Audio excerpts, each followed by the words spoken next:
김용민 브리핑.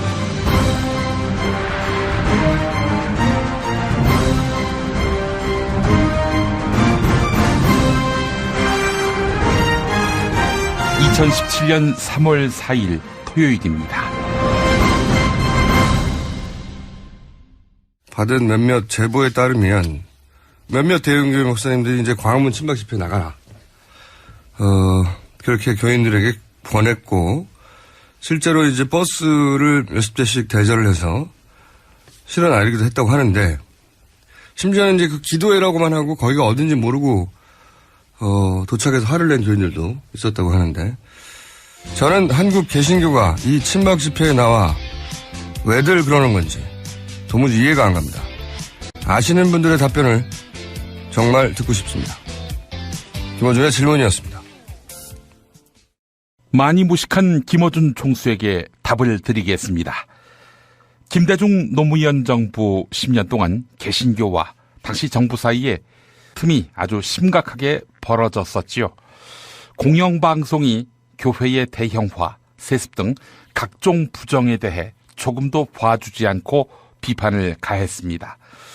지금이야 흔한 일이지요. 하지만 당시만 해도, 그때만 해도 교회는, 또 종교는 성역이다시피 해서 방송된 것 자체만으로도 이만저만한 충격과 파장이 아니었습니다. 참여정부 들어서서 종교와 정치 사이의 틈은 더 벌어졌습니다. 기독교계의 사학들, 이 사학들은 의무적으로 개방형 이사를 두도록 했습니다. 이른바 사학법 개정안의 단초가 그랬습니다. 참여정부는 햇볕 정책, 또 국가보안법 폐지를 시도했지요. 반공이 교리의 다름 아닌 보수 교회는 격앙했습니다. 그동안은 독재 정권과 적당히 결탁하면서 사회적 지위, 정치적 지위를 지켜왔던 보수 개신교계, 안 되겠다 싶었습니다. 이때부터 현실 정치에 적극 개입합니다. 2004년 17대 총선부터 보수 개신교계는 기독당이라는 정당을 매 총선 때마다 창당해서 원내 진입을 시도했고, 2007년에는 소망교회 이명박 장로를 대통령으로 만들기 위해 장로 대통령 만들기 운동에 나섰습니다. 이러다 보니 헌법 20조가 강조하는 정치와 종교의 구분은 이미 무의미해졌습니다.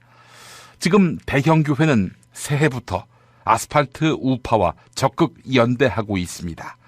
이건 벚꽃 대선과 무관하지 않습니다.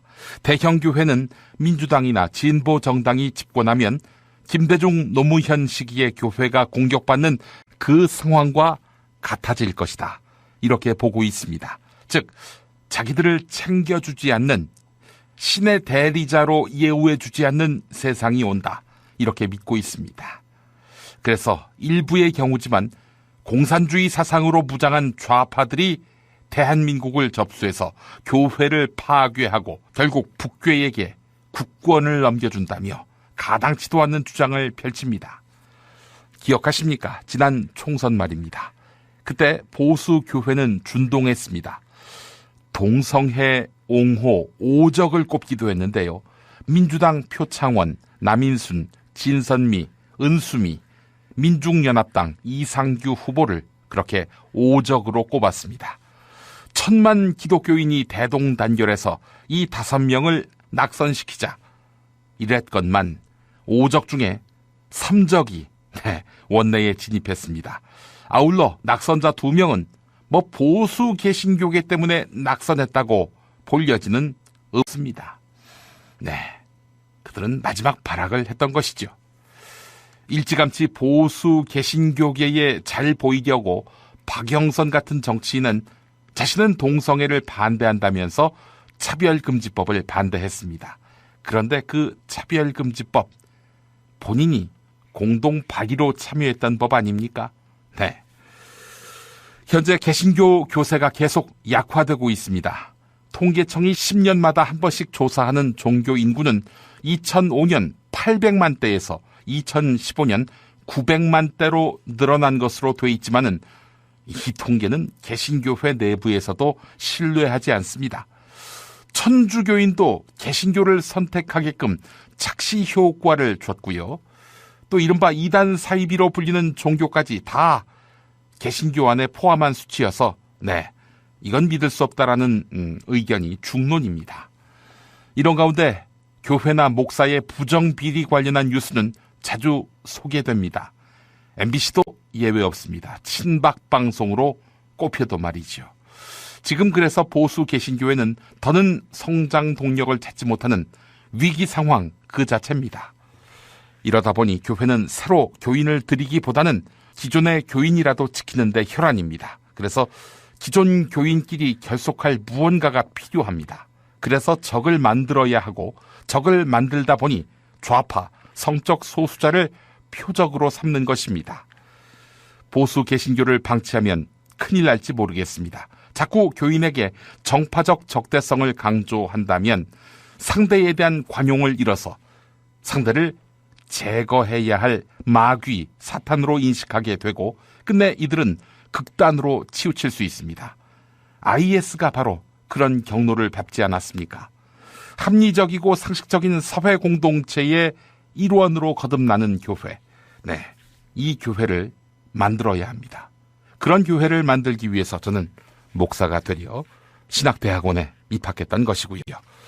이상 김어준 질문에 답변한 저는 김용민 브리핑의 김용민입니다. 야, 너 홍어 판다 그랬지? 팔지. 근데 홍어가 진짜 그렇게 몸에 좋아? 아니 끝내준다니까. 우리 엄마 관절염인데? 홍어. 나 숙취는? 홍어. 마누라 다이어트는? 홍어. 큰이모 변비? 홍어. 작은 형 소화불량은? 홍어. 여동생 피부? 홍어. 큰 누나 주름? 홍어. 명절 때 선물은? 홍어라니까. 근데 비싸지? 열나 싸고 열나 맛있는 홍어가 있다니까. 어디? 알싸한 홍어. 네이버 검색창에 알싸한 홍어를 검색하시고 1599-6456.com 혹은 1599-6456 전화 주문도 가능합니다. 하나 더, 알싸한 홍어는 진공포장 택배 배송 판매하며 직접 개발한 특제 소스를 서비스로 드립니다. 충남 금산의 넓은 인삼밭, 정성농장을 일군 농부아버지 이정열 씨. 자연은 노력한 만큼 내어준다. 그 자연의 마음을 알기에 정성농장을 더불어 일구는 아들 이성규 씨도 아버지에게 배운 것처럼 정직하고 또 성실하게. 정성농장 홍삼은 인삼 재배부터 가공 판매까지 모두 책임지고 있습니다. 그래서 대한민국 1등 품질을 자부합니다. 검색창에 정성농장 홍삼을 검색해주세요. 정성농장 홍삼. 전화문의는 010-9754-6972.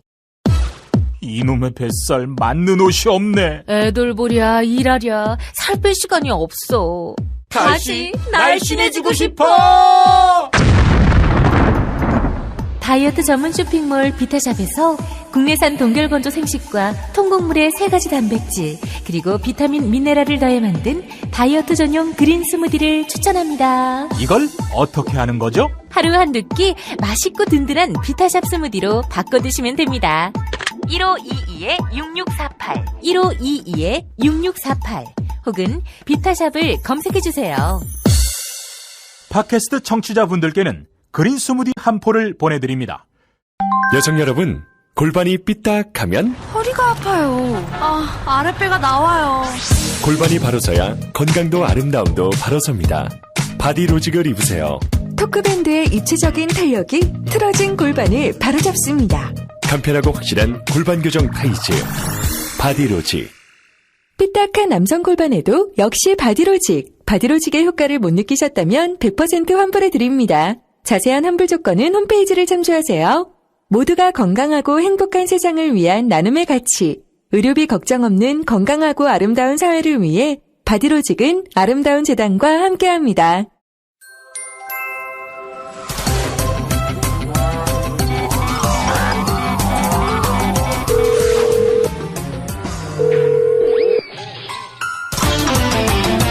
안녕하십니까, 손혜원 의원입니다. 네, 김성회 보좌관 바꿔주십시오. 김성회 보좌관 만나겠습니다. 김 보좌관님. 네, 안녕하세요. 예, 김종인 전 대표. 뭐 탈당설이 지금 만개한 것 같습니다. 어떻게 지금 진짜 탈당할 움직임이 있는 겁니까? 그 주변에서 계속 그렇게 얘기를 하고 있죠. 근데 김종인 대표가 백브리핑 할 때 보면 솔직하게 본인 얘기를 다 하는 편이시거든요. 근데 뭐 당장 탈당할 계획 없고 헌재 재판에 촉각이 곤두서 있는데 내가 지금 탈당하는 게 무슨 의미가 있겠느냐라는 말씀을 하시는 걸로 봐선 탄핵 결정 이후에 판단하겠다라는 이야기인 것 같습니다. 아, 그래요? 그러니까 탈당의 의사를 완전히 접지는 않은 거군요. 네, 예전에 비하면 워딩이 조금 더 진전했네요.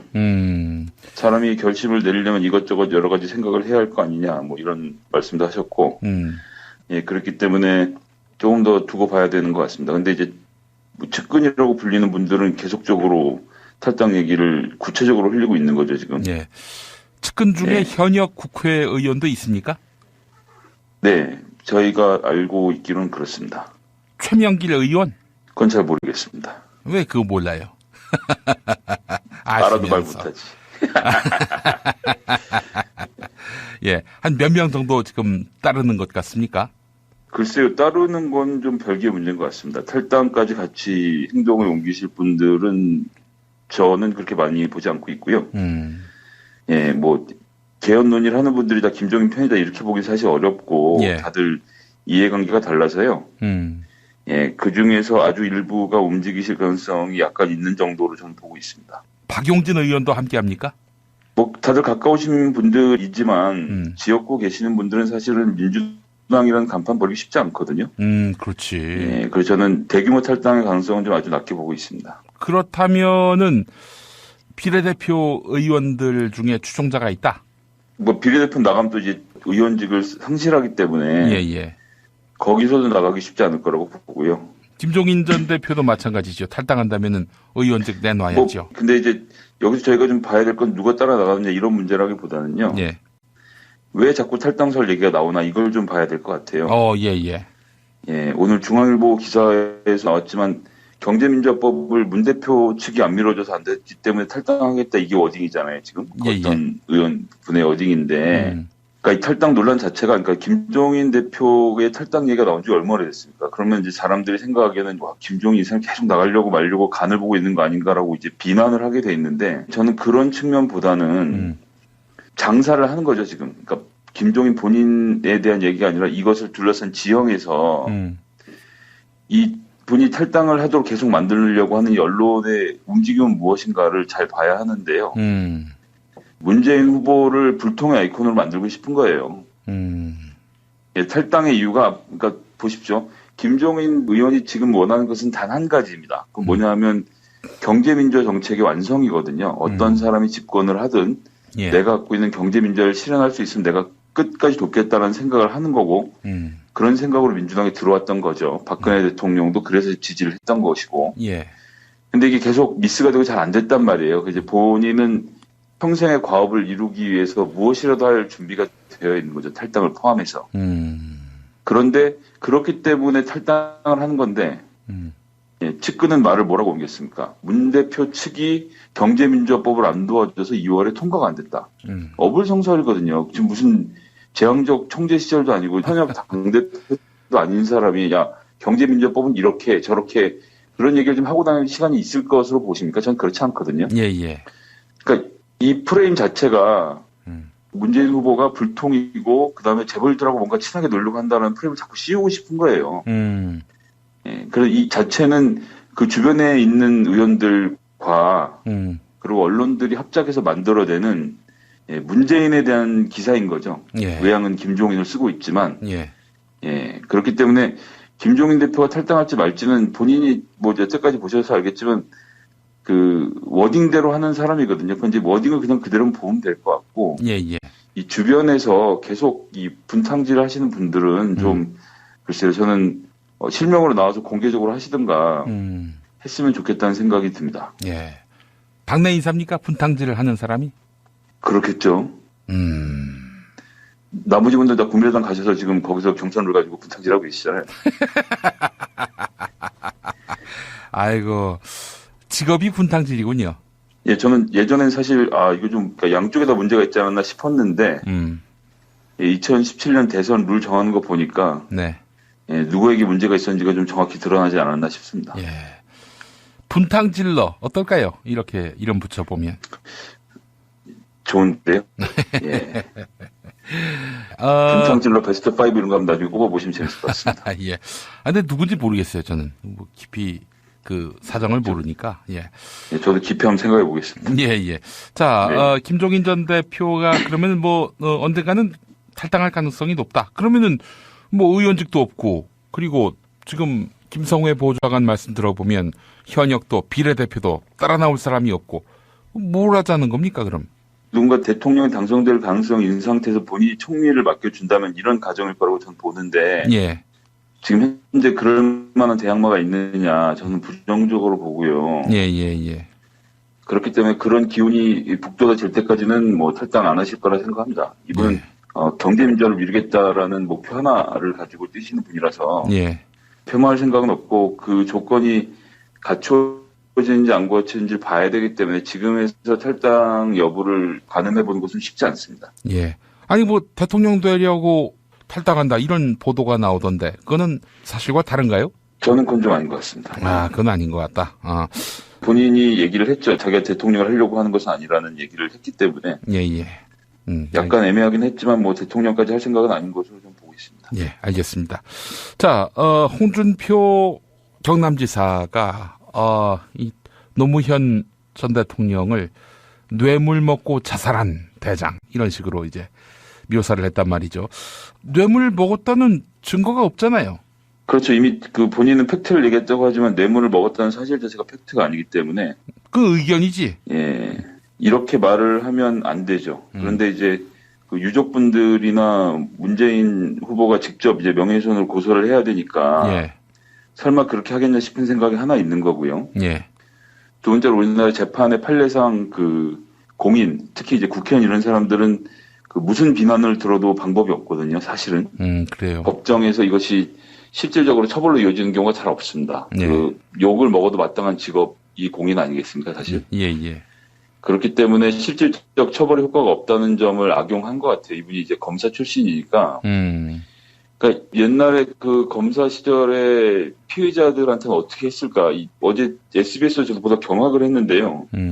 SBS 앵커가 이제 뭐 여러 가지 좀 날카로운 질문을 하니까 그 자꾸 별로 기분 안 좋은 질문만 하는데 우리 김 본부장은 박근혜 대통령 비판하고 잘렸다고 언제 돌아왔죠? 이렇게 물어봐요.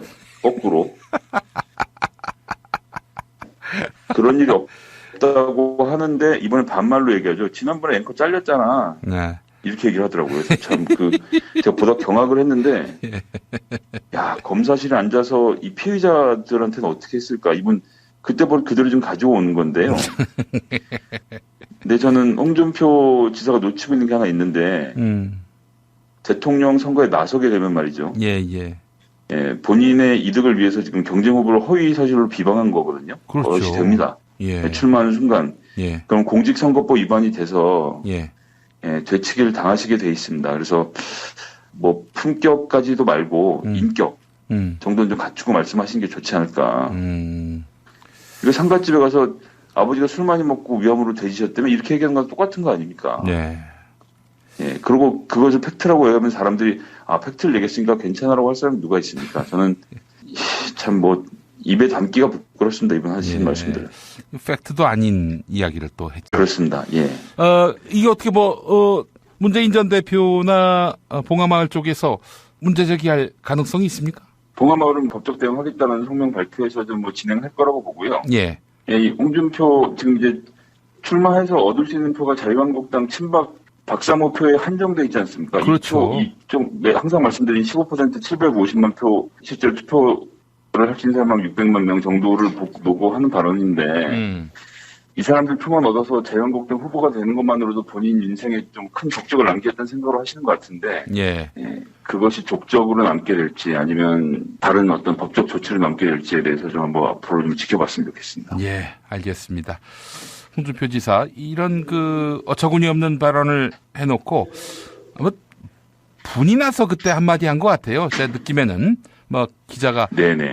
이 뇌물죄 때문에 지금 대법원까지 그렇죠. 가게 예, 생겼는데 맞습니다. 이 만약에 이거 안 되면은 대선 나가봤자 아니냐 이런 식으로 이제 기자가 물어보니까 제1야당 지금 1등인 후보는 대장이 뇌물 먹다 자살하지 않았느냐 이렇게 말한 건데 이제 그걸 또 접자니 사과자니 너무나 이 면이 안 서는 거예요. 그래서 이제 자기는 사실을 얘기했다라고까지 이게 또 얘기한 거 아니겠습니까? 저는 거꾸로 박상무의 환호를 받기 위해서 전략적으로 한 발언이라고 생각하는데 앞으로 좀 한번 지켜보시죠. 예. 알겠습니다. 자, 오늘도 김성회 보좌관님과 함께했습니다. 말씀 감사합니다. 네, 감사합니다. 야, 김창회! 이 새끼 어디 갔어? 이병 김창호! 야, 너 임마 저번에 애니메이션 보라고 존만인가 그거 가르쳐줘서 내가 다 찾아봤는데 안 나오던데? 존만이가 아니라 존바라라고요. 좀비 할 때 좀, 바보 할 때 바. 존바라라고? 유튜브에 존바라 TV 구독이요, 구독. 정권 교체를 함께 염원하는 판촉물 쇼핑몰 네피알 기념품, 답례품 기왕이면 네피알로 인터넷 검색창에 입력하시거나 032-519-4800으로 전화하세요. 카카오톡 아이디는 네피알. 현대인의 몸에 있는 독 어떻게 치유할까요? 아로니아라는 열매에 강력한 효과가 있습니다. 검색창에서 장봉근 아로니아를 찾으시고 1522-1194로 하시면 됩니다. 여성의 노화 예방을 물론 음주 속셈에 시달리는 남편에게 성장기 어린이 발육과 뇌 발달도 정도 원마? 네이버 검색창에 정도 원마 전화 080-777-6776.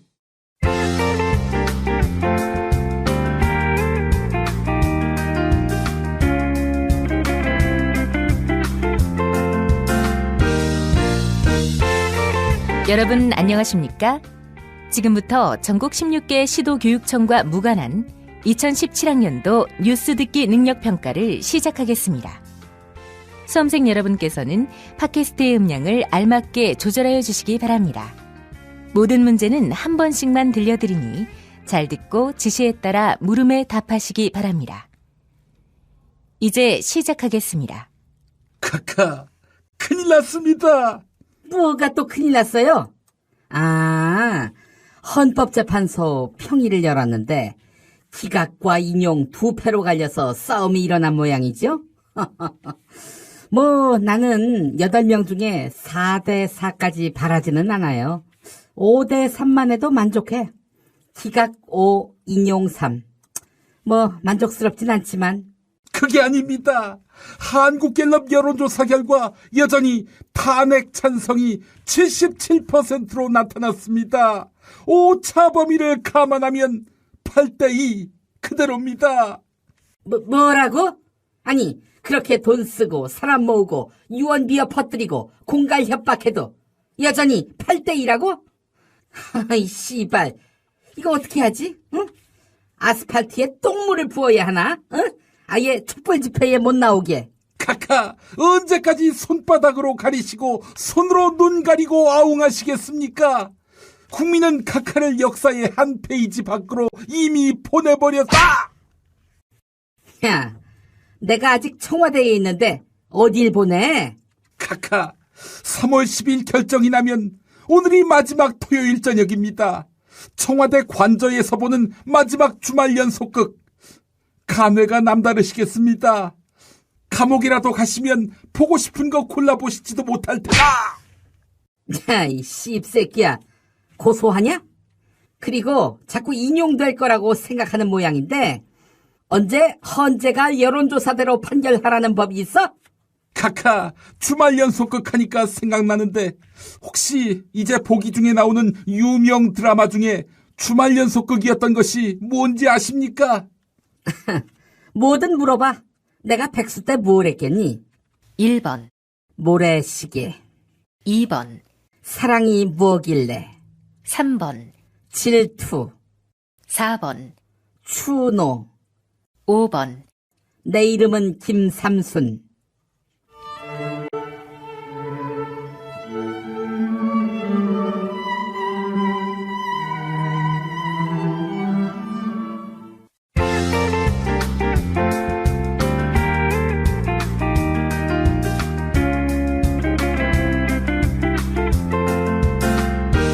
수고하셨습니다. 이상으로 전국 16개 시도교육청과 무관한 2017학년도 뉴스 듣기 능력평가를 모두 마치겠습니다. 수험생 여러분은 이메일 주소와 정답, 사연을 적어 팟빵 게시판에 올려주시기 바랍니다. 당첨자는 2부 마지막 순서에서 발표하겠습니다. 뉴스 듣기 능력 평가를 마칩니다.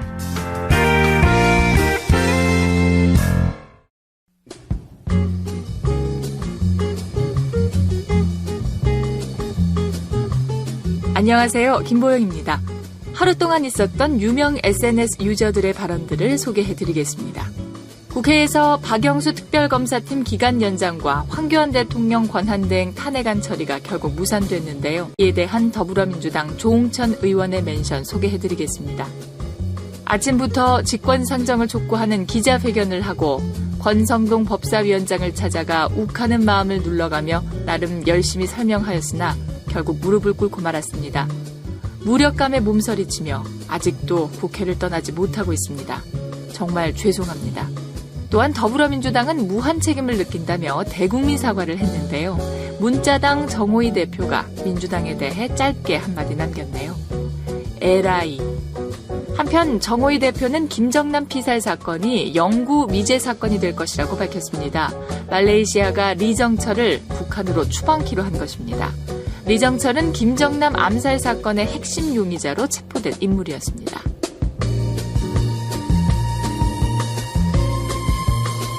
임시국회에서 성과가 전혀 없었던 것은 아닙니다.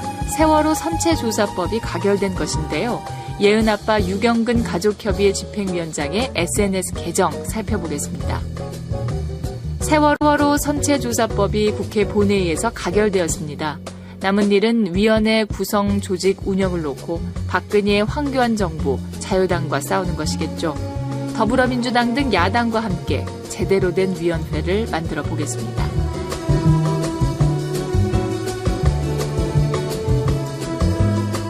전국에서 유일하게 국정역사교과서 연구학교로 지정된 문명고에 입학식이 있었는데요. 하지만 입학식에서도 학교 측과 신입생 그리고 학부모들의 충돌이 있었습니다. 인터넷 언론사 민중의 소리는 입학식 풍경을 전하며 다음과 같이 개탄했습니다. 축하하고 축하받아야 할 신입생과 학부모 모두가 시위에 나서야 하다니요. 또한 신입생들은 가슴팍에 국정교과서 철회라고 적힌 근조 리본을 달고 입학식에 참가했는데요. 민족문제연구소 SNS에 멘션 소개하며 마무리하겠습니다. 경산 문명고가 재단 이사장의 고집으로 오명을 뒤집어 썼습니다. 학부모, 학생, 졸업생들이 부당한 조치의 전면 철회를 요구하며 입학식 거부, 집행정지 가처분 신청, 시민과 함께하는 촛불 집회 등 저항운동을 계속하고 있습니다. 지금까지 SNS 뉴스였습니다.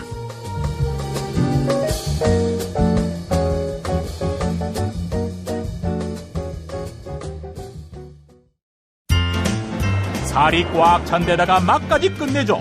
일본 바이어들이 환장하며 찾는다는 최고급 러시아 냉동 대게. 네이버 카페 대게 직거래 장터에 들어오셔서 선택하세요. 1644-9047. 참치의 맛은 좋은 참치가 좌우합니다. 구이동 대양 참치가 그렇습니다. 무한 리필에 더한 무한 감동. 직접 경험해보세요. 구이동 대양 참치 02-455-8087. 하루 두 차례 대한민국과 지구촌의 오늘을 정직하게 비춰드립니다. 권력이 진실을 압도하는 세상. 김용민 브리핑은 작은 희망의 불씨가 되겠습니다.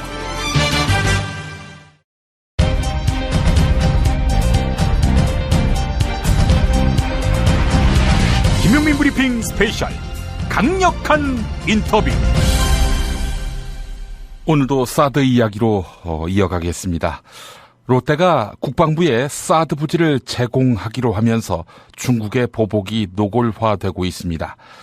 자, 우리가 수출의 대중국 의존도가 한 25% 된다고 하지요. 네. 오늘 그래서 민주사회를 위한 변호사 모임 국제통상위원장을 맡고 있는 통상 전문 변호사지요. 송기호 변호사 모시고 말씀 나눠보겠습니다. 송 변호사님. 예, 안녕하세요. 예, 고생 많으십니다.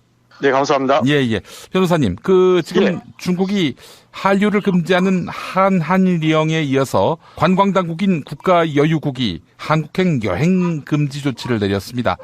환고시보 같은 중국 관영 언론들이 그동안 한국에 대해서 제재를 펼쳐야 한다 이러면서 부채질을 했었는데 롯데에 대한 불매운동 이미 시작이 됐고 현대 삼성도 무사하지 않을 것이다.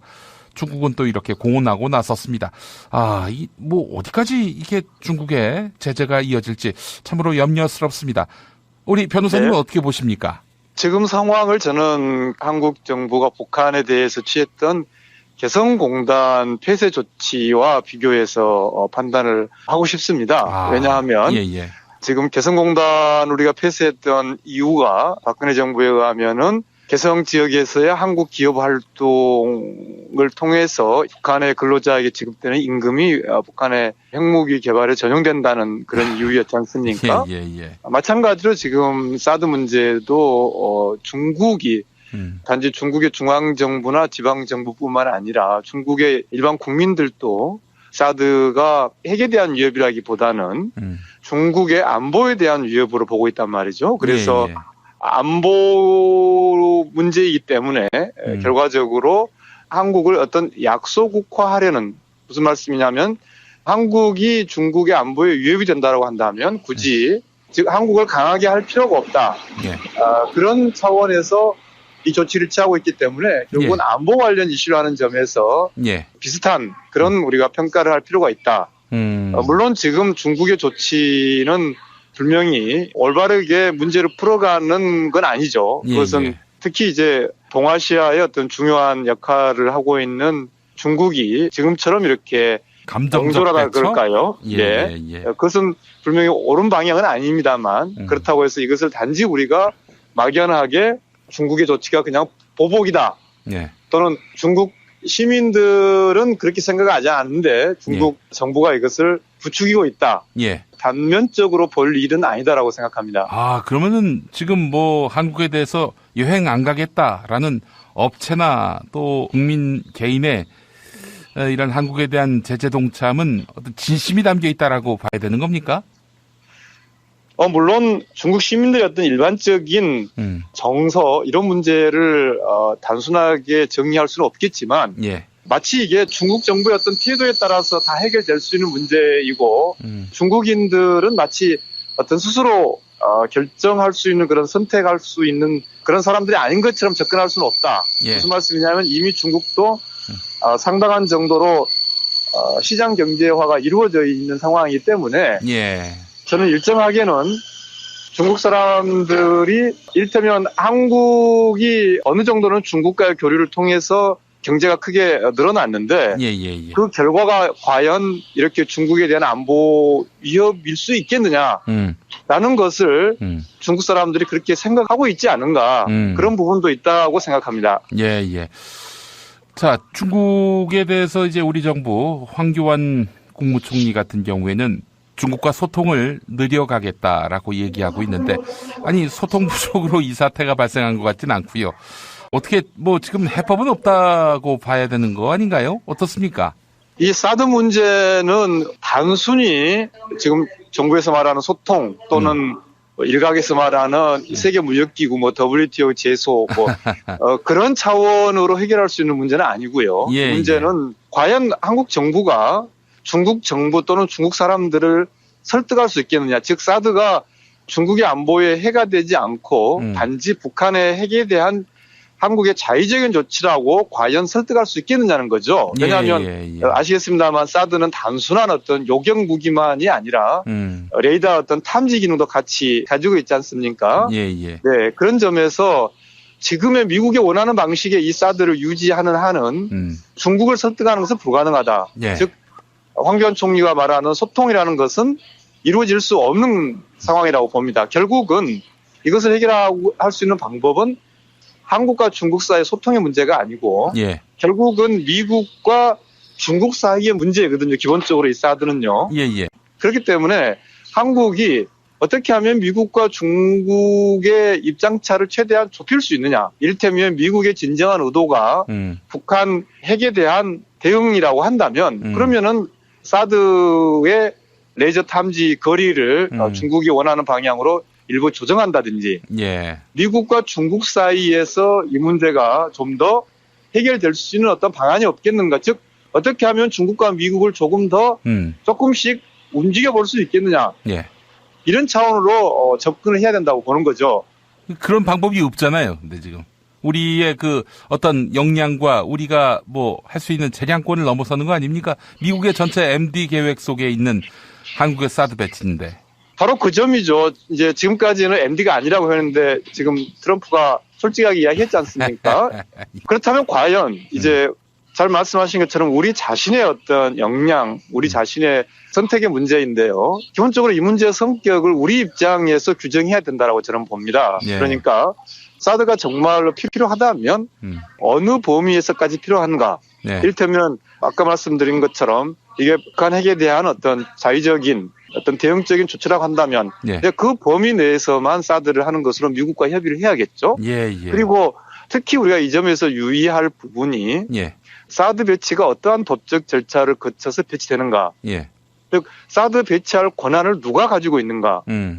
이것이 단지 한미 상호 방위 조약에 따른 주한미군의 운용 무기를 미국이 결정하는 절차인가. 예. 단지 한국은 그 방위 조약에 따른 주한미군 지휘 협상, 흔히 소파 협정이라고 하는 예. 그 협정에서의 배치지를 협의할 수 있는 그 정도 사안에 그치는, 즉 사드 배치 여부를 결정하는 것은 미국의 권한이고 우리는 단지 어느 곳에 배치할 것인가만을 미국과 협의할 수 있는 정도.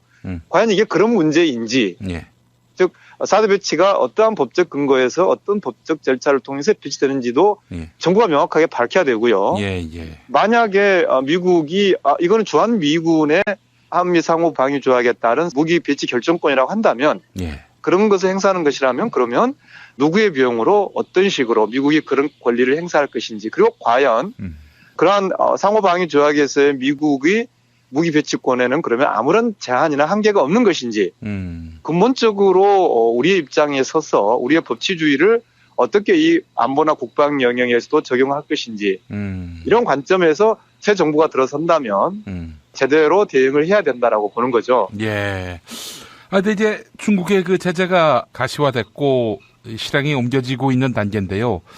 근데 이제 중국이 어디까지 제재를 확대할 것인지, 그래도 중국도 우리한테 덕보는 게 있는데 제재를 하더라도 뭐 좀 한정적이지 않겠는가 하는 그런 기대 섞인 시선도 있습니다. 우리 변호사님은 어떻게 보십니까? 저는 조금 달리 봅니다. 왜냐하면 아까 말씀드렸습니다만 지금 중국의 조치들은 결코 어떤 동북아의 평화나 안정을 위한 적절한 조치가 아니죠. 당연히 문제가 있고 비판받아야 되는데요. 다만 지금 이제 중국이 앞으로 어떻게 할 것인가를 판단할 그 부분에 있어서는 어떤 점을 우리가 고려해야 되냐면, 중국은 우리하고는 달리 정확하게 20몇 개 나라인지는 좀 추가적으로 확인해 봐야겠습니다만 세계에서 가장 많은 나라와 자기 국경을 맞대고 있는 나라거든요.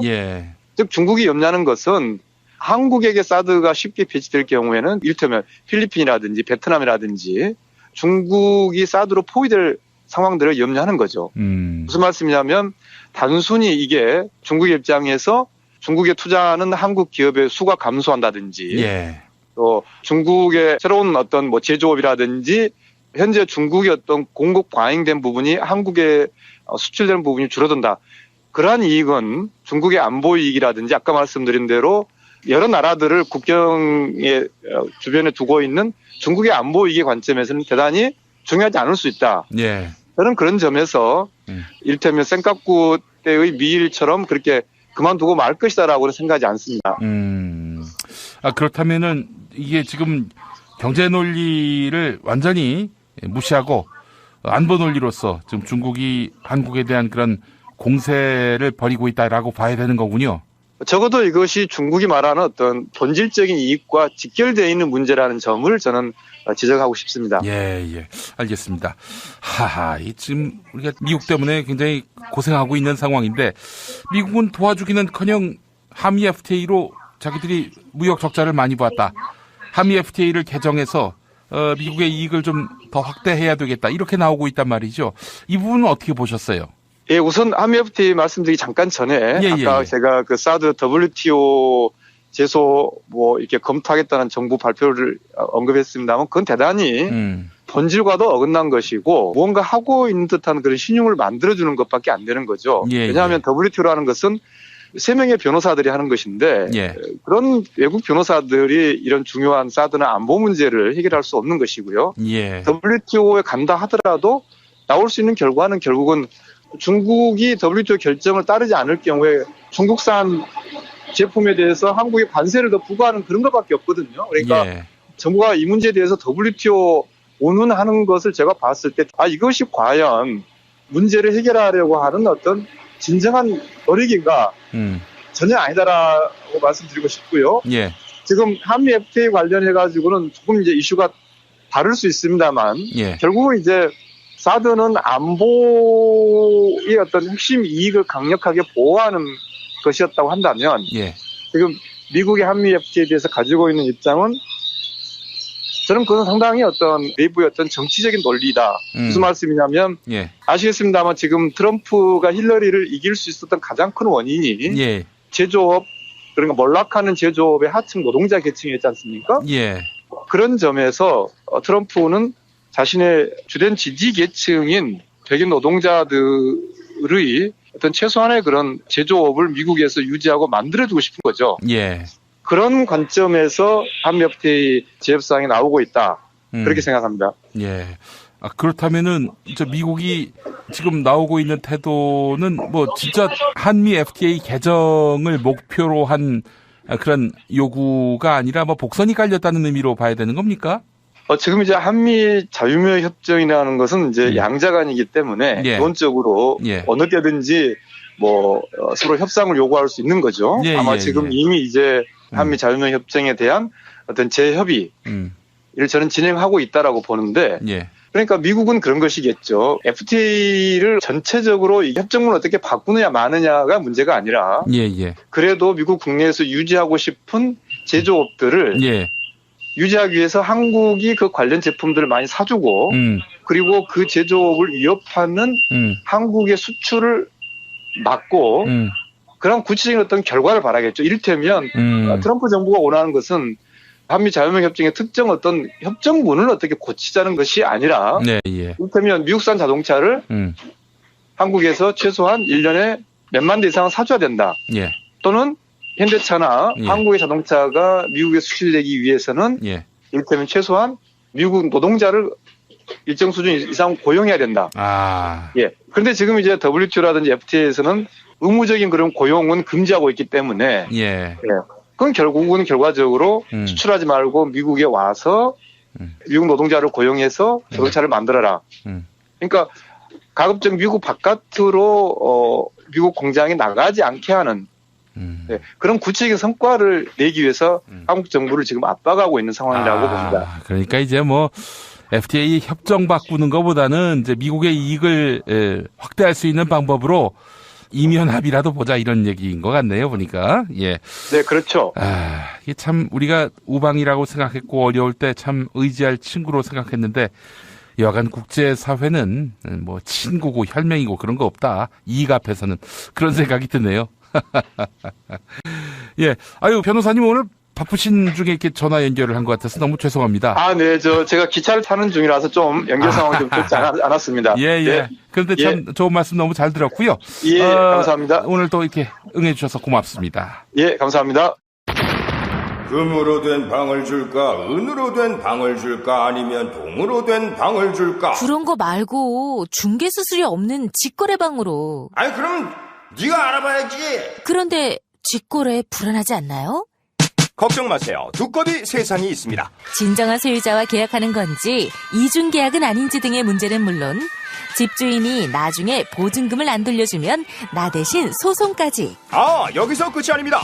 SNS 공유만 해도 내 방에 권리 침해는 없는지 융자는 얼마나 있는지 모두 알 수 있습니다.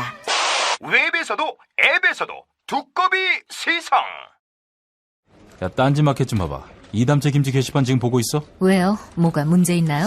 야, 어떻게 하나같이 맛있다, 예술이다, 감탄했다, 물건이다, 또 재주문했다 이런 글만 올라올 수 있지? 이거 공작의 냄새가 나지 않아? 아무래도 그런 것 같아. 이담채 김치 게시판에 작전 세력이 개입한 거 아닐까요? 그럴 리가요. 이담채 김치는 맛있는 김치 말고는 따로 자랑할 게 없습니다. 드셔보시고 판단하세요. 포털 사이트에서 이담채 김치. 주문 전화는 1544-4586. 1544-4586. 술자리 많은 연말연시, 가뜩이나 속상한 세상. 새싹당 콩차를 선물하세요. 가격이 착해서 김영란법에 저촉되지 않습니다. 새싹당 콩차는 남자를 위한 차. 서면보고용으로 아주 좋습니다. 서면보고용. 에? 서면보고. 전창걸닷컴에서 구매하세요. 전화문의 070-8635-1288, 070-8635-1288. 카카, 큰일 났습니다. 뭐가 또 큰일 났어요? 지금 모든 국민들이 여기저기서 닭을 씹어대고 있어. 야, 너까지 나를 닭이라고 하는 거야? 그게 아닙니다. 킹 닭갈비를 씹고 있다고 합니다. 닭갈비, 이젠 전혀 새로운 맛을 경험하세요. 킹 닭갈비. 일반 맛, 짜장 맛, 파스타 맛까지 최고의 재료에 가장 건강한 국내산 닭고기는 기본이죠. 밥 반찬으로, 다이어트 요리로, 그리고 술안주로 11번가 옥션, 지마켓, 스토어팜에서 킹 닭갈비를 검색하세요. 민중의 소리 이완배 기자와 함께하는 경제의 속살. 이완배 기자 만나겠습니다. 이완배 기자님. 네, 안녕하십니까. 예. 자, 이제 주말이고 네. 마지막 촛불을 드는 날입니다. 네, 그랬으면 좋겠습니다. 네. 재판일이 또 월요일로, 그러니까 3월 13일로 네. 옮겨지면은 한 번 더 해야 될 수도 있죠. 들어야 네. 되는 그런 상황인데, 아이고, 우리 이완배 기자님이 3.1절에 하셨던 말씀, 네. 우리 각자를 격려하자. 네. 이런 네. 말씀에 많은 분들이 또 위로를 받았습니다. 감사합니다. 네. 정말 위로를 받아야 됩니다. 우리 모두. 네. 지난 네. 9년 동안 어떻게 살아왔는지. 네, 위로가 필요합니다, 정말. 자, 이완배 기자님, 오늘 어떤 이야기 해볼까요? 예, 주말 경제학이라는 이름으로 쭉 하던 거를 한 번 더 해보겠습니다. 그런데 이걸 이제 준비를 하다 보면 제가 가급적이면은 정치 이야기, 특히 대선과 관련한 이야기는 좀 피하려고 하는데요. 때가 때라서 그런지 이렇게 대선과 연결된 이야기를 드리게 됩니다. 그런데 제가 거듭 말씀드리지만 특정 후보에 대한 호불호를 말씀드리려고 이런 이야기를 꺼내는 게 아니고요. 그러니까 부디 오해가 없으셨으면 합니다. 제가 이런 말씀을 드리는 건 여러 학문적인 연구 결과를 공유를 해서 조금 더 이 정치 구도가 나은 방향으로 변했으면 좋겠다는 아주 소박한 제 바람으로 말씀을 드리는 거니까요. 그렇게 이해를 해주셨으면 좋겠습니다. 오늘 소개해드릴 연구는 사실 경제학 연구는 아니고요. 유명한 언어학자고 심리학자기도 합니다. 그래서 이분을 인지언어학의 창시자라고 부르는 분도 있던데 제가 인지언어학이라는 게 뭔지 잘 몰라서 설명은 드릴 수가 없고요. 제가 이해한 낮은 수준으로는 언어가 주는 영향력 그리고 언어를 사용하는 체계에서 뇌가 어떤 역할을 하는지 이런 것들을 분석한 학자입니다. 굉장히 유명한 학자고 매우 진보적인 학자이기도 하죠. 조지 레이코프라는 사람입니다. 버클리 대학교 교수고요. 아마 우리나라에서도 접해보신 분이 많으실 텐데 유명한 책이 프레임 전쟁 그리고 코끼리는 생각하지 마 이런 책이 굉장히 유명하죠. 근데 이제 오늘 살펴볼 여러 조지 레이코프 연구 중에 오늘 살펴볼 대목은 중도층이란 어떤 사람이냐 여기에 대한 분석입니다. 근데 이제 조지 레이코프는 중도층을 이야기할 때 확고한 신념이 하나 있습니다. 그러니까 중도화 전략, 우클릭 전략, 진보는 이런 바보 같은 짓을 제발 하지 말라. 이게 이제 그 사람의 결론이에요. 왜냐하면 그렇게 해봐야 표 얻는데 하나도 도움이 안 된다는 거죠. 어떻게 조지 레이코프가 유권자들의 분포를 그리는지는 잘 안 나와 있습니다만 여러 인터뷰나 책의 내용을 보면 얼추 3-4-3 정도로 보는 것 같아요. 그러니까 진보 3, 가운데 4, 보수 3 요런 정도로 유권자가 분포돼 있다고 전제를 하는 것 같습니다. 근데 레이코프는 애초에 진보 3, 보수 3 요쪽은 아예 변하지 않는 고정표로 전제를 하는 것 같아요. 예. 이게 어떤 연구에 기반을 하냐면 드루 웨스턴이라는 그 뇌과학자가 있는데 감성의 정치학인가 뭐 하여튼 그런 책을 쓴 학자일 겁니다. 그런데 이 웨스턴이 상당히 특이한 실험을 하나 해요. 그러니까 이걸 이제 우리나라 버전으로 바꾸면은 이런 실험이 됩니다. 2012년 대선 때 박근혜와 문재인을 놓고 두 후보를 열렬히 지지하는 유권자들의 뇌를 분석을 한 겁니다. 예. 근데 두 후보가 실제로 거짓말을 했건 아니건 거짓말을 한 것처럼 보이는 발언들을 모아와요. 그러니까 앞에 말하고 뒷말하고 앞뒤가 안 맞는 발언들을 추려내서 앞뒤 뚝 잘라내가지고 그 발언들만 보면 거짓말을 한 것처럼 보이도록요. 이렇게 추려낸 다음에 양쪽의 지지자들한테 쭉 보여줍니다. 그리고 그 지지자들의 뇌를 자기공명장치인가요? 뭐 이걸로 분석을 하는 겁니다. 뇌의 반응을 보는 거죠. 그런데 이 두 후보를 지지하는 양쪽 열혈 지지자들은 자기가 지지하는 후보의 모순된 발언은 거의 캐치를 못 해냅니다. 근데 이제 상대방 후보의 모순된 발언은 귀신같이 캐치를 해내죠. 근데 이때 뇌가 어떻게 작용하는지를 쭉 살펴보면 뇌에는 이제 이성이 작용할 때 활성화되는 부분이 있고요. 감정적인 부분이 작용할 때 활성화되는 부분이 있는데 촬영 결과는 응답자가 대답을 할 때 대부분 감성 부분만 활성화된다는 겁니다. 그러니까 문재인 지지자가 박근혜가 싫은 것 혹은 박근혜 지지자가 문재인이 싫은 건 이성이 아니고 감성의 영역일 가능성이 높다는 거죠. 그래서 이 연구를 바탕으로 조지 레이코프는 이 영역은 이미 움직이지 않는 표의 영역일 가능성이 크다라고 간주를 해요. 그러니까 아무리 보수가 진보인 척을 해도 이쪽 삶은 안 움직이는 거고 진보가 보수인 척을 해도 저쪽 보수 삶은 안 움직이는 거죠. 이성적으로 판단을 하는 게 아니니까요. 예. 그러면 이제 관심은 마문사입니다. 중도층이라고 불리는 사람이요. 예. 그런데 레이코프가 여기서 정치인들이 굉장히 많은 실수를 범한다고 지적을 하는 대목이 뭐냐면 중도층을 자청하는 사람들을 지탱해주는 사상, 이데올로기 이런 게 뭐냐는 겁니다. 그런 게 없다는 거예요. 그러니까 상식적으로 생각을 해봐도 중도라는 이데올로기가 따로 있을 가능성이 별로 없죠. 예, 왜냐하면 레이코프가 이런 예를 듭니다. 낙태를 찬성하냐 반대하냐 이런 문제가 있다고 치자. 그런데 여기에서 중도의 이념이 도대체 뭐냐? 뭐 태아를 한 반쯤만 죽이고 반쯤만 살려나? 뭐 상반신만 살려놓고 하반신은 죽여?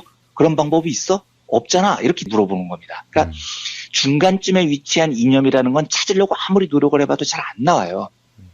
사드 배치를 놓고 봐도 중도의 이념이 뭘까요? 뭐 사드 발사대만 설치하는 거 이런 거 아니지 않습니까? 뭐 설치를 했는데 버튼은 안 누른다 이런 것도 아니고요.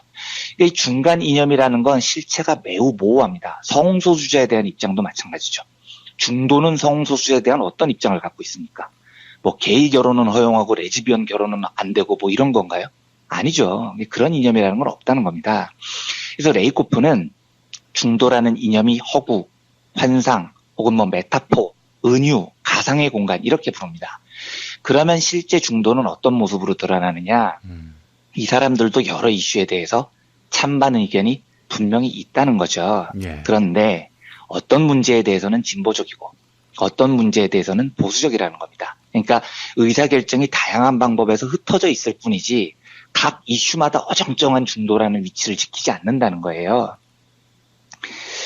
그 과거에 EBS 다큐멘터리에서 이런 실험을 한 걸 제가 본 적이 있는데요. 우리나라에서 이제 보수, 진보, 중도를 자처하는 사람들을 한 100명쯤 모아놔요. 그리고 질문을 20개를 던집니다. 그런데 1이 보수고요. 5가 진보입니다. 3은 중도의 답이죠. 1, 2, 3, 4, 5 중에 답을 선택을 하게 하는 겁니다. 그래서 쭉 통계를 내보면 자기를 진보라고 생각한 사람들의 평균 점수는 4점이 넘습니다. 예. 5에 가깝죠. 진보예요. 보수 쪽 사람들의 평균 수치는 한 2.3 정도 나옵니다. 3보다 낮으니까 보수죠. 중도라고 생각했던 사람들 점수를 보면 3.3 정도 나옵니다. 그러니까 중간쯤에 위치해 있어요. 그런데 이걸 평균으로 보지 말고요. 개별 질문으로 다 구체 분석을 하면 어떻게 드러나냐면 3.3 정도 평균에 나온 중도 쪽 사람들이 답을 할 때 3이라고 응답한 사람은 거의 없습니다. 매 질문마다 2나 4 또는 1이나 5 같이 분명한 선호를 보여요. 그런데 어떤 이슈에 대해서는 1에 있거나 어떤 이슈에 대해서는 5에 있거나 이래서 이걸 평균을 했더니 3으로 나오는 거지 각 이슈마다 3에 머무르는 이데올로기는 없었다는 거죠. 실제 실험에서도요. 예. 이러면 어떤 현상이 벌어지느냐. 중도화를 한답시고 정치인들이요. 자꾸 자기 위치를 3쯤에 걸쳐 놓으면은요, 정치인이 말에 신뢰가 없어집니다. 왜냐하면 3이라는 이념 자체가 없기 때문입니다. 예. 그러니까 평균적으로 3인 중도로 분류되는 사람들도 사실은 평균이 3이지 사드 배치에 대해서는 찬성하거나 반대하거나 둘 중 하나라니까요. 그런데 정치인은 자기 위치를 3으로 잡아놓는 거예요. 이러니까 말이 꼬이는 겁니다. 사드를 어떻게 하자는 겁니까? 그러면 사드는 뭐 사실 별 필요는 없는데요. 그러면은 반대하시나요? 아니 근데 이제 한미 합의를 했으니까요. 뭐 합의를 중요하죠. 아니 그러면 찬성하시는 건가요? 아니 근데 이제 한국의 자주 국방이 또 중요하고요. 중국과의 관계도 중요하니까 이렇게 돼버리는 겁니다. 그러니까 이 3에 있으면 아무도 만족을 못 해줘요. 그냥 줏대 없는 정치인이 되는 겁니다. 레이코프는 이걸 어떻게 표현을 하냐면 3에 걸치는 정치인이 자기가 살아남을 수 있는 방법이랍시고 생각을 해내는 게 두 가지인데 하나는 입을 닥치고 있거나 하나는 이쪽 가서는 이 얘기하고 저쪽 가서는 저 얘기하거나 이런다는 겁니다. 그런데 둘 다 결국은 표를 깎아먹는다는 거죠. 닥치고 있으면 신념이 없는 정치인이고 이쪽 붙었다 저쪽 붙었다 하면은 말이 앞뒤가 안 맞는 정치인이 돼버린다는 겁니다. 박근혜 구속, 요 문제도 마찬가지입니다. 자, 이제 박근혜가 범죄자임이 드러났다고 하겠습니다. 저는 뭐 범죄자라고 확신하고요. 예. 범죄를 저지르면 처벌을 받아야 됩니다. 이건 뭐 대한민국 법치의 상식이죠. 예. 이 이데올로기의 격전장에서 보수하고 진보는 어떻게 반응을 할까요? 또 중도는 어떻게 반응을 할까요? 진보는 당연히 박근혜는 유죄니까 구속입니다. 뭐 다른 거 필요 없어요.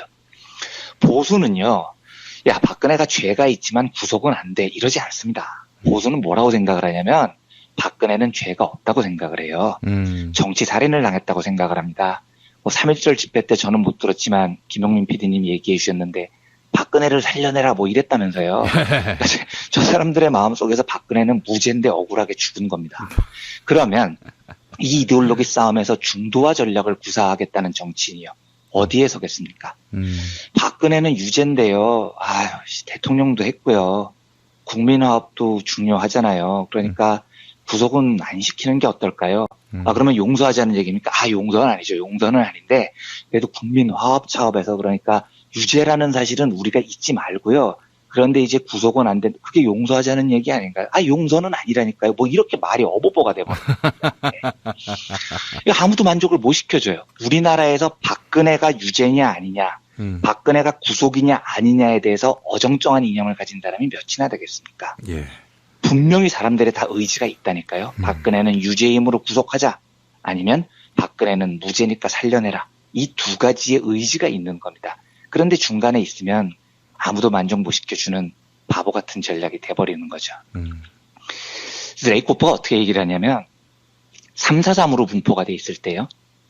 4에 위치한 소위 중도층을 공략하는 매우 효과적인 방법은 진보가 정치적인 견해를 오른쪽으로 움직이는 건 절대 아니라고 얘기를 합니다. 거의 가봐야 정치인만 멍청해진다고 봐요. 말도 앞뒤가 안 맞고요. 그럼 어떻게 해야 되느냐. 예. 진보가 견해를 바꾸는 게 아니고요. 자기 견해를 딱 바꾸어서 효과적으로 표현할 수 있는 프레임을 만들라고 조언을 합니다. 그래서 이제 이걸 레이코프는 프레임 전쟁이라고 이름을 붙여요. 그리고 가장 아둔한 짓은 보수가 설정한 프레임에 갇혀버리는 게 제일 아둔하다고 얘기를 합니다. 그 레이코프의 책 중에 유명한 책 제목이 코끼리는 생각하지 마인데요. 이런 제목이 붙은 이유가 뭐냐면 사람들 뇌가 그렇다는 거예요. 야, 이제부터 코끼리 좀 생각하지 마 라고 자꾸 말을 하면 사람들은 코끼리를 안 생각하는 게 아니고요. 더 코끼리를 생각하게 된다는 겁니다. 그러니까 코끼리라는 프레임에 갇혀 있으면 코끼리를 반대하건 찬성하건 자꾸 코끼리만 머릿속에서 맴돌게 된다는 겁니다. 그러니까 보수가 설정해 놓은 프레임으로 기어들어가서 거기서 논쟁을 하면서 중도표를 끌어들인다? 말도 안 되는 소리라고 얘기를 하는 거예요, 레이코프는. 그 프레임에 기어들어가면 계속해서 그 프레임만 강화할 뿐이죠. 그러니까 레이코프는 이렇게 말을 합니다. 보수의 틀에 갇히지 않으려면, 미래 가치를 생산하고 소통하기 위해서라면 민주적 가치를 지닌 언어를 되살려야 한다. 그렇게 하기 위해서는 진보의 가치를 반복해서 말해라. 일관성을 유지해라. 사실과 정책을 가치에 명확하게 연결해라. 지금 우리에게 필요한 것은 쟁점에 대해 도덕적으로나 개념적으로나 투명하게 소통하는 일이다. 그러기 위해서는 우리의 가치를 인식하고 우리가 스스로 믿는 바를 옳다고 생각하고 이 일을 잘 수행하기 위해서 진보적으로 생각하고 말하는 방법을 알아야 된다. 이렇게 적습니다. 예. 쉽게 예를 들면 이런 겁니다. 기업하기 좋은 나라. 예. 이 프레임에 갇혀버리면 백날 싸워봐야 중도표 한 표도 못 얻어옵니다. 늘 보수가 유리해져요. 그러니까 저는 진보 진영에서 기업인들을 달래가면서 일을 해야지 이런 말은 아예 입 밖에 꺼내서도 안 된다고 생각을 하는 사람입니다. 예. 그러면 보수층이 표를 주겠어요? 절대 안 주죠. 중도층이 표를 주겠어요? 중도층은 분명히 선호가 있다니까요. 저 말을 꺼내는 순간 오히려 프레임에 확 갇혀버려요. 기업이라는 게 그러니까 중요한 거는 어쩔 수 없는 거지. 기업인이 그러면 구속되면 좀 경제가 어려워지는 거지. 계속 이 프레임에 말려들 뿐이에요. 그래서 레이코프의 말대로 우리의 언어를 말해야 됩니다. 우리의 좋은 프레임이요. 올바른 분배 구조를 통한 경제 성장의 선순환을 만들자. 이런 말을 해야 되는 겁니다. 그러니까 예. 기업이 잘 되고 국민도 잘 되고 이딴 이야기를 하고 있으면 기업하기 좋은 나라 프레임에서 못 벗어난다는 거죠. 그러니까 레이코프는 프레임 전쟁에서 이기려면 절대로 상대의 프레임을 사용하지 말라고 조언을 해요. 반박도 하지 말라고 합니다. 반박도. 거기서 반박하고 있으면 거기서 갇혀버린다는 거죠. 대신 우리 프레임 좋은 거 많잖아. 분배, 평등, 인권, 누구나 태어났으면 행복한 사회 이런 좋은 가치를 갖고 있는데 왜 우리 가치를 설파하지 못하고 성장, 경제, 세계화, 기업하기 좋은 나라 이 프레임에서 갇혀서 놀고 있냐는 겁니다. 예를 하나만 더 들어보겠습니다. 이게 EBS 다큐멘터리 중에 킹메이커라는 게 있었는데요. 이 다큐멘터리가 바로 조지 레이코프의 프레임 전쟁이라는 책을 모티브로 만든 3부작 다큐멘터리였던 걸로 기억이 돼요. 손석희 사장께서 JTBC 가기 전에 사회를 보셨던 되게 재밌는 다큐멘터리입니다. 한 편에 700원이니까 보시면 되게 재밌을 것 같은데요. 거기서 이런 실험을 합니다. 서울 강남하고 인천 구월동 두 곳에 공개 투표를 했어요. 근데 질문이 이래요. KTX 일부 노선을 사기업에 매각하는 정책에 대해서 찬성하십니까? 질문을 이렇게 했습니다. 예. 근데 응답률이 두 곳에서 100대 11, 100대 17 이렇게 압도적으로 반대한다는 응답이 많았습니다. 그래서 사람들한테 마이크를 들이대요. 왜 반대하십니까? 이쪽이 철도는 공공영역인데 사기업한테 팔면 국민들이 더 불편해지는 거죠. 이렇게 사람들이 다 응답을 하는 거예요. 예. 근데 바로 다음 날에요. 질문을 이렇게 바꿉니다. 내용은 사실 똑같은 건데요. 예. 고속철도의 경쟁체제 도입에 찬성하십니까? 네, 이렇게 물어봤습니다. 이랬더니 강남에서는 100대 11이었던 게 100대 71로 좁혀집니다. 구월동에서는 뒤집혀요. 찬성이 100이고 반대가 65로 뒤집어졌습니다. 사실 똑같은 질문이거든요. 예. KTX를 사기업에 팔래 하고 경쟁체제를 도입할래. 단어 하나만 바꾼 거예요. 그런데 결과의 차이가 뒤집어진 겁니다. 그러니까 레이코프는 중도층을 공략하는 방법이 이렇게 사람들의 심금을 울리는 마음을 흔드는 진보의 프레임을 연구를 해내는 데 집중을 하라는 겁니다. 자꾸 오른쪽으로 되지도 않게 3쪽으로 옮기는 건 답이 아니라는 거죠. 예. 미국에서 가장 진보적인 대통령 그리고 미국인들이 가장 사랑했다는 대통령이 루즈벨트 대통령이죠. 그런데 당시 역사를 보면 이 뉴딜 정책으로 대공황을 이겨냈는데 1936년에 재선 도전을 할 때 진짜 험난했다고 하더라고요. 그러니까 왜냐하면 이게 빨갱이 정책이라고 대공황을 극복한 뉴딜 정책이 시장 경제를 위반했다는 십자포화를 동네방네에서 두들겨 맞은 겁니다. 심지어 민주당 내부에서도 루즈벨트 대통령의 재선에 반대하는 기류가 엄청 있다고 해요. 공화당은 당연히 루즈벨트를 빨갱이라고 공격했고요. 언론사의 85%가 루즈벨트 재선에 반대했다고 합니다. 근데 이때 루즈벨트가 우클릭을 했느냐? 아닙니다. 이 프레임을 어떻게 자기의 프레임으로 가져올지를 자기의 위치를 진보에 딱 박아놓고 자기의 언어로 프레임을 바꿔버린 겁니다. 어떻게 말을 하냐면 부유한 사람들을 더욱 부유하게 하는 게 진보가 아니다. 가난한 사람들을 풍요롭게 하는 것이야말로 역사의 진보의 기준이다. 이 프레임을 들고 나옵니다. 예. 그래서 멋있게 전세를 역전시켜버립니다. 그러니까 우리에게는 부자가 아니고 가난한 사람의 삶을 더 풍요롭게 한다는 가치가 있었던 거예요. 그래서 부자들 표도 얻어볼까? 얼쩡거리지 않았습니다. 부유한 사람들을 더욱 부유하게 하는 건 진보가 아니라고 선언을 해버려요. 그리고 가난한 사람들을 풍요롭게 하는 것이 역사의 진보의 기준이다라는 한마디로 자유주의자들 파상 공세를 그냥 확 뭉겨버리고 프레임을 자기 쪽으로 가져오는 겁니다. 부디 대선 국면에서 많은 후보들이요. 표를 더 얻기 위해서 진보에서 이탈하는 우를 범하지 않았으면 좋겠습니다. 제가 후보들에게 계속 당부하고 싶은 건 예. 우클릭을 고민할 시간에 진보의 가치를 더 설득력 있게 주장할 것을 고민해 주세요. 예. 진보가 옳습니다. 근데 옳은 것을 놔두고 실체도 없는 삶쯤에서 뭘 하려고 비비적거려봐야 코끼리 프레임의 가치는 일밖에 안 되는 거죠. 그러니까 이번 대선뿐만 아니고 앞으로도요. 한국 정치 지형이 지금 10년째 선거만 했다면 작년 총선 전까지 판판이 진보가 보수에 깨진 건 세계화, 성장, 경쟁, 기업, 효율, 보수가 펼쳐놓은 프레임 안에서 경쟁을 하다 보니 다 망해왔지 않습니까? 이제 우리는 공생, 협동, 분배, 나눔, 뭐 이런 우리가 펼쳐놓은 프레임으로 정치를 바꿔놓을 수 있었으면 좋겠습니다. 그런 정치가 오랫동안 이어지기를 바라는 마음으로 오늘은 그 조지 레이코프의 프레임 전쟁 요 개념을 소개해드렸습니다. 예. 이원배 기자님이 네. 어느 후보 지지하는지 대략 감이 잡히는데요? 저는 진보정당 지지자입니다. 아니 이번 대선. 네, 이번 대선에서도 진보정당 후보 중에서 많이 고민 중입니다. 그런데 제 오랜 생각은요. 예. 진보정당 지지자분들께는 너무너무 죄송하지만 예. 어쨌든 이번에는 맨 끝에 가면 민주당 후보를 찍게 될 것 같은 느낌이 많아요. 지금은요. 예. 근데 어쨌든 제 마음은 진보정당을 지지합니다. 예. 네. 네.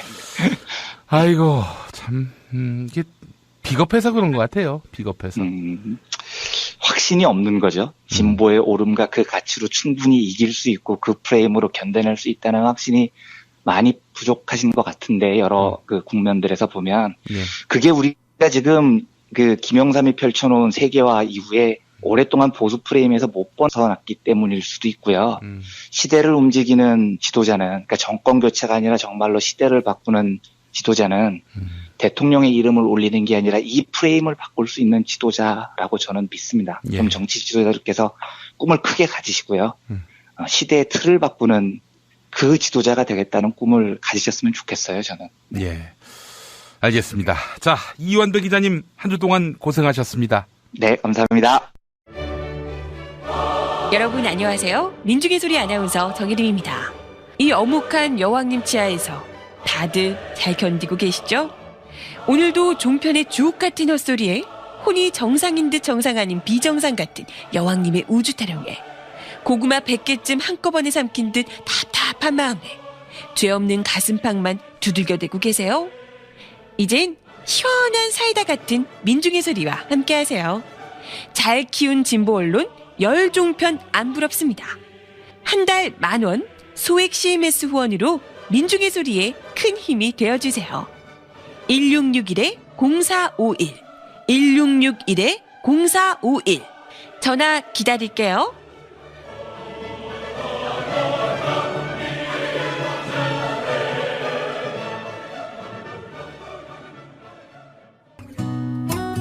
안녕하세요. 내가 중고차를 사고 파는 조광래 중고차 1800-9538 고맙습니다. 살다 보면 꽃 주문할 일이 생깁니다. 1566-0263 네이버에서 검색된 사이트보다 최대 2만원 싸게 해드립니다. 좋은 사람과 플라워 1566-0263 잊지 마세요. 여러분이 너무너무 기다리시는 광고주와의 만남 시간입니다. 오늘은 좋은 사람과 플라워, 윤우조 대표 만나겠습니다. 윤 대표님. 네, 안녕하세요. 예. 어떻게 꽃이 이제 필 무렵 아닙니까? 맞습니다. 이제 겨우 비수기 지나고요. 예. 이제 3월부터 좀 바빠질 시기를 준비하고 있습니다. 예. 네. 그래요. 우리 좋은 사람과 플라워는 겨울에는 꽃을 어떻게 조달합니까? 겨울에는 워낙 좀 많이 비수기예요. 봄 기준에 맞춰갖고 이제 봄 상품 준비들을 좀 많이 하고요. 예. 주로 겨울에는 이제 기존에 항상 나가시던 근조, 축화환 이런 부분들 그렇게 이제 준비를 하고 있고요. 이제 본격적인 이제 봄을 맞이해서 3월 일단 14일 그 화이트데이 기준서부터 좀 많은 이벤트들 준비를 하고 있습니다. 예, 그렇군요. 꽃장사가 어때요? 아, 정말 힘듭니다. 힘드시군요. 예. 네, 이게 단순하게 그냥 꽃만 접하는 게 아니고 이제 배송이 같이 이루어지다 보니까요. 예. 정해진 시간에 또 늦지 않게 예. 딱 맞춰서 또 그 배송 쪽을 또 신경하다 보니까 예. 많이 좀 힘드네요. 이것저것 할 일도 많고. 그래요. 그 배송은 누가 합니까? 전부 다 직원은 아닐 거 아니에요. 예, 배송은 전에는 이제 저희는 전국에 이제 750개의 꽃집들이 같이 연합을 하고 있는 곳이에요. 예, 예. 저희가 이제 중앙에서 같이 전체적인 전화를 받아서 예. 가장 가까운 이제 그 지역의 꽃집에서 배송을 가는 시스템인데 예. 예전에는 각 사장님들이 이제 직접 배송을 했었는데요. 요즘은 이제 배송을 직접 가시지는 않고요. 예. 배송업체, 택배 이제 그런 것들을 활용을 하고 있어요. 예. 그러다 보니까 이제 비용이 이제 많이 더 빠지죠. 예. 수익률이 점점 낮아지고. 아이고, 그런 어려움이 있군요. 네네. 지난번에 그 이노근 씨에 대한 낙선 네네. 축하 화환, 그건 네. 어떻게 배달이 된 건지 그 경로 좀 설명해 주시겠습니까? 그때 이제 미리 저희가 낙선 소식을 듣고 예. 밤에 아마 전화를 저희 쪽에 주셨을 거예요. 그래서 그 당일날은 저희가 배송이 안 돼갖고 예. 그 다음날 일찍 갔던 기억이 나고요. 그래서 꽃 작업을 밤새도록 했어요. 왜냐면 최대한 일찍 가능하면 사람들 출근하기 전에 저희가 이제 좀 배송을 하고 오려고 그랬거든요. 그래서 밤새 꽃 작업을 해서 이제 아침 일찍 갔는데 그 맞부딪히게 된 거죠. 그 관리하시는 분하고. 아, 그런데 그 험지까지 그 배달하실 줄은 꿈에도 몰랐습니다, 진짜. 저희가 책임 있게 고객님의 의뢰가 있다면 어디든 해야죠. 전국 각지 어디든 뭐 주문만 하면은 그렇게 배달이 되는 거죠? 네네, 그렇습니다. 전국에 750개 꽃집들이 항상 얘기를 하고 있으니까요. 뭐 사정이 어렵다고 말씀하셨지만은 이렇게 사람들에게 마음을 전달하는 수단으로 꽃을 이용한다. 아, 이게 참 행복한 직업입니다. 이게 어찌 보면은. 예, 보람도 느끼고 있습니다. 예. 앞으로도 좋은 사람과 플라워 많은 이용 바라겠고요. 또 이렇게 좋은 사람과 플라워가 잘 돼야 김용민 브리핑도 잘 되는 거 아니겠습니까? 맞습니다. 예. 자, 고객 만족 콜센터 전화번호 일러주시죠. 1566개 0263. 네. 1566-0263번입니다. 네. 언제든지 여러분 1566-0263 이용해 주시고요. 좋은 일이 있을 때 또 위로가 필요한 자리에 좋은 사람과 플라워가 어디든 찾아가니까요. 많은 이용 바라겠습니다. 윤 대표님 말씀 잘 들었습니다. 네, 감사합니다. 건강하십시오. 예. 한우 사고를 집어넣고 24시간 팔팔 끓인 곰탕, 연지연 곰탕. 어린이부터 노인까지 누구나 좋아하는 건강식 연지연 곰탕. 택배로 신청하시려면 010-7252-1114. 김용민 브리핑과 함께하는 브리핑 대리운전 1522-9687. 수익금 일부는 김용민 브리핑 드라마 악인 열전 제작비로 쓰입니다. 1522-9687.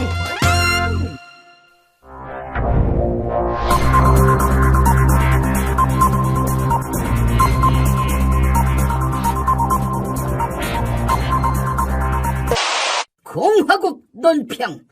사춘기 시절 MC 스퀘어 대신에 최면술로 학업에 정진하셨던 구국의 모범생 박근혜 동지께서는 국정역사 교과서를 거부하고 있는 문명고 학생들에 대한 강도 높은 국가적 중대 조치를 취하실 계획을 표명하시고 구체적인 공격 방침을 제시하시었다.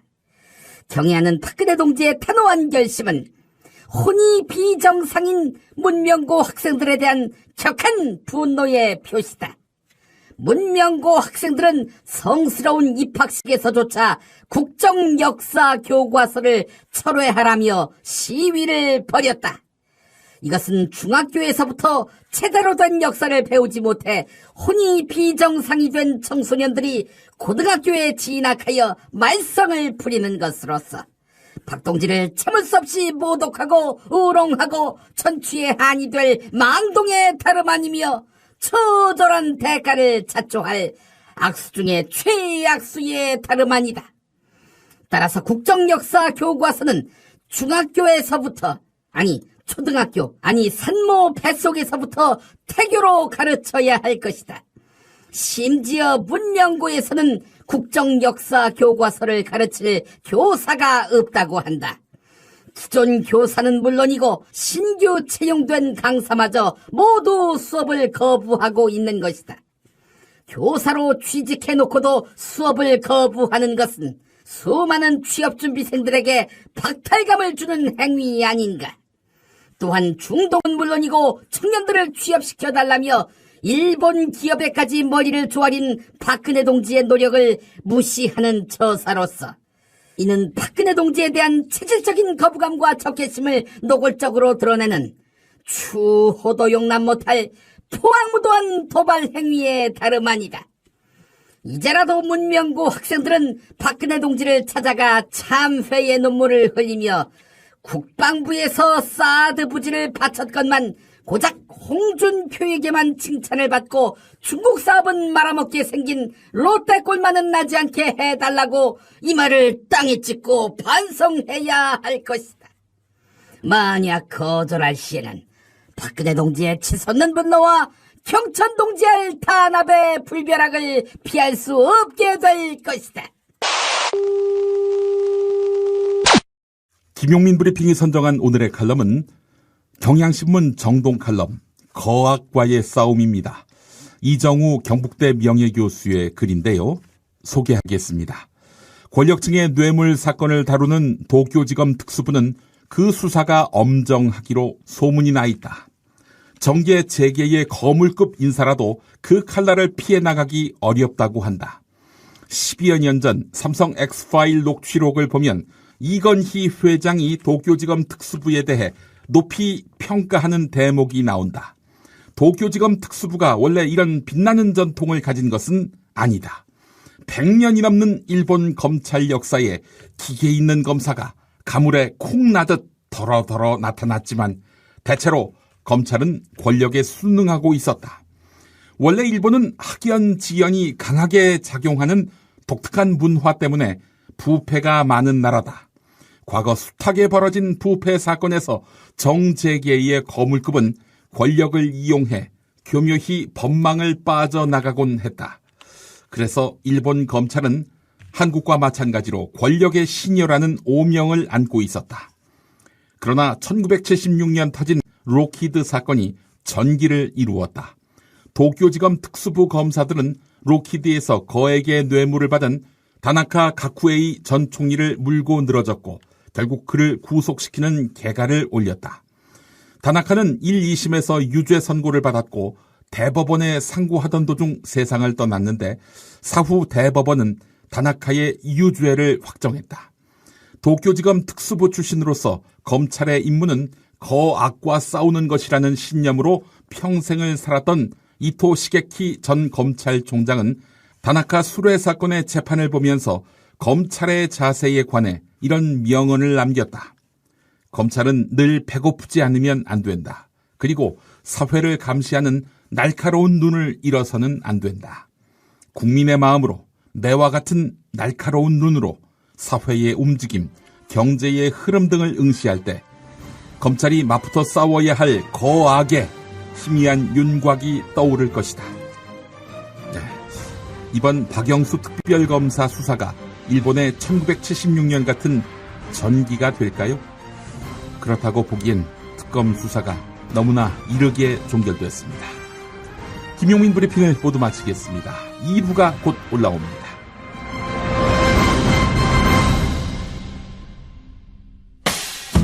김용민 브리핑과 함께한 시간 어떠셨어요? 다음 시간에도 보다 바르고 알차며 즐거운 정보로 여러분을 찾아가겠습니다. 팟캐스트 포털 팟빵에서 다운로드하기, 구독하기, 별점 주기, 댓글 달기로 응원해주세요. 잊지 마세요. 다운로드하기, 구독하기, 별점 주기, 댓글 달기.